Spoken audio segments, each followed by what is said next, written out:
اے بچیوں والوں تمہیں مبارک ہو، اے بیٹیوں والوں تمہیں مبارک ہو، اپنی بیٹیوں کو کبھی برا نہ سمجھنا۔ نبی پاک علیہ الصلوۃ والسلام فرماتے ہیں جس شخص کی بیٹی ہو وہ اسے زندہ دفن نہ کرے، اسے ذلیل نہ سمجھے، تو اللہ عز و جل اسے جنت میں داخل کر دے گا۔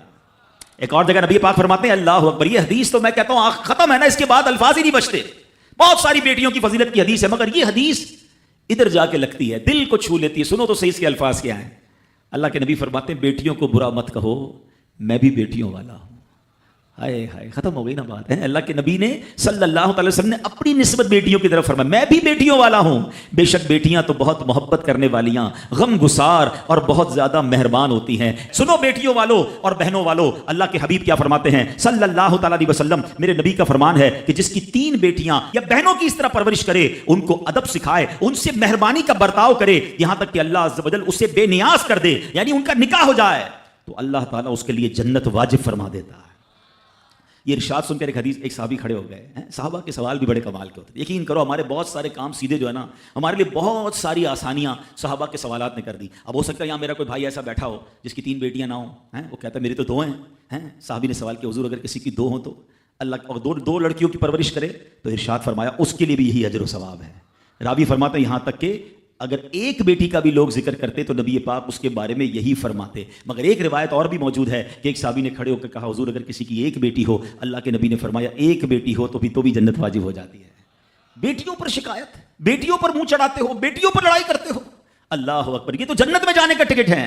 تو اپنی بیٹیوں سے پیار کریں۔ اور باپ جتنے بیٹھے نا، مجھے پتا ہے وہ میری بات کی تائید کریں گے، شاید پیدائش پہ منہ چڑھایا ہوگا کسی نے، لیکن آج بھی باپ سے زیادہ کلوز بیٹی ہی ہوتی ہے، پیار وہ باپ سے بیٹی ہی کرتی ہے، گھر جاؤ تو بیٹی باپ کا انتظار زیادہ کرتی ہے۔ اور اسلام عورتوں کے حقوق کی شاندار انداز سے بیان کرتا ہے۔ اللہ کے نبی علیہ الصلوۃ والسلام فرماتے ہیں جب کسی کے ہاں لڑکی پیدا ہوتی ہے، سنو، گھر پہ مہمان آئے تو اچھا لگتا ہے نا، اور کوئی بڑا اہم مہمان آ جائے، کوئی بڑے بزرگ آ جائیں تو کتنا خوش ہو جاتے ہیں آپ۔ کئی ایسے بزرگ ہوں گے، کئی ایسے علماء ہوں گے، کوئی ایسی شخصیت ضرور ہوگی جس کو آپ اپنے گھر بلانا چاہتے ہوں گے، مگر آپ سوچتے ہوں گے یار وہ میرے گھر کیسے آئے گا، بہت بڑا آدمی ہے، بڑا مصروف شخص ہے، پسند تو مجھے بہت ہے مگر میں گھر نہیں بلا سکتا۔ سنو، جب تمہارے گھر بیٹی آتی ہے تو پتہ ہے کون مہمان آتا ہے؟ اللہ کے نبی فرماتے ہیں جب کسی کے ہاں لڑکی پیدا ہوتی ہے تو اللہ عز و جل فرشتوں کو گھر بھیجتا ہے۔